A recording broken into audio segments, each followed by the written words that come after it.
It's a true pleasure for us to welcome you today to this press conference on the occasion of the upcoming NATO summit, which will be held on 7th and 8th of July in Ankara. Earlier today, our distinguished guests from Turkey, Professor Murat Yeşiltaş and Professor Erman Akıllı, shared their opinions with us at a roundtable discussion which was entitled Rethinking Regional Security in NATO, Resilience, Cooperation and the Turkey-Bulgaria Nexus. Now they will be sharing with us their insights regarding the importance of cooperation and the role of NATO in our region, but also regarding the upcoming NATO summit. We have a very busy diplomatic schedule this year in Turkey. So we had in April the Antalya Diplomacy Forum, which had a really great attendance, 6,400 participants were in Antalya for this forum, from 150 countries, and we had among them 23 heads of states and governments. In a few days' time, we will be having this NATO summit in Ankara, and some months after, we will be hosting in Antalya the COP31 World Leaders Summit. And finally, we will have, at the end of the year, the summit of the Organization of Turkish States. So we can say that the 2026 year will be the years of summits in Turkey. On the occasion of this summit, of course, we will be hosting a lot of leaders from different regions. The Ankara summit will be held at a moment when we need more unity and solidarity, more than ever before. We expect that this summit will provide more unity within NATO among allies. And so our guests will be sharing more details about that summit. That's what I would not. I don't want to get more in details in that. But I would like to summarize a little bit all the agenda we have this year, including what we do here in Sofia as the Turkish Embassy. As I told you, we had another important gathering, which will be the COP31. This will show, of course, our engagement in the Paris Agreement, and also it will confirm that multilateral cooperation is the most effective way to address international challenges, and mainly the climate challenge. In line with this very busy agenda that we have in Turkey as a foreign policy agenda, the Turkish embassy here, we have also here a very dynamic agenda which reflects this strategic cooperation and dialogue that we have between our two friendly, neighborly, allied countries, Turkey and Bulgaria. As you all know, we had our foreign minister here, His Excellency Mr. Hakan Fidan.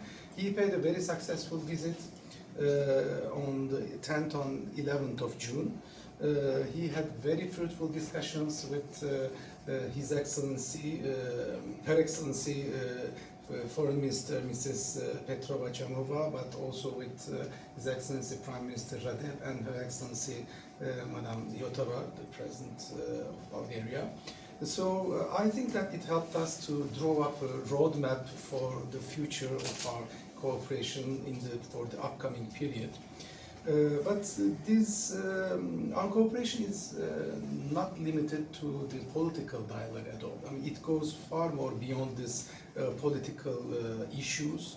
We have witnessed once more that we have a great potential in many other fields, such as trade, culture, tourism, defense industry, military cooperation. I mean, there is a great various areas of cooperation that we have to unlock, that we have to explore. As the embassy, we have here a huge variety of activities. I mean, it goes also far beyond Sofia in many other cities in Bulgaria. We either host or participate actively in various events. I can maybe tell you only the events to which we participated only this month. I mean, this will maybe show you better what I try to explain. At the beginning of this month, there was the Hemisphere. We participated there with 7 companies. One of our most advanced leading defense electronics company, Aselsan, was also present there. They had pavilions. We have 7 pavilions, but it was there was also a lot of participants from Turkey visiting the fair. And we had delegations, official delegations also attending this event from the Ministry of Defense and also from the Secretariat for Defense Industry. We had very fruitful meetings during this HEMUS 2026. But at the same time, we had also the Turkish Armed Forces that participated in the Strike Back 2026 exercises with military personnel and also air defense systems. But our cooperation was not limited to the security field during this month. We had, as you know, Turkey is the biggest non-EU trade partner of Bulgaria. Our trade volume, bilateral trade volume, has almost reached 9 billion euros. And Turkish investments here amounts 2.7 billion euros, and it's really growing fast. And in that related to trade, we had this Bulgarian-Turkish Chamber of Commerce and Industry, let's say, business forum that they organized in Bansko, the 5th edition. I think it was also a great success. We have every year an increasing attendance from different Balkan countries, also from Turkey and Bulgaria mainly. It provides a really fruitful platform for business communities to meet each other. Beside this economic field, we had also cultural events in Sozopol. It was immediately the day after the HEMUS Forum. There is the Soleil Festival, in which we hosted a Turkish day with many cultural events, from marbling workshops to exhibitions, concerts, receptions in the town of Sozopol.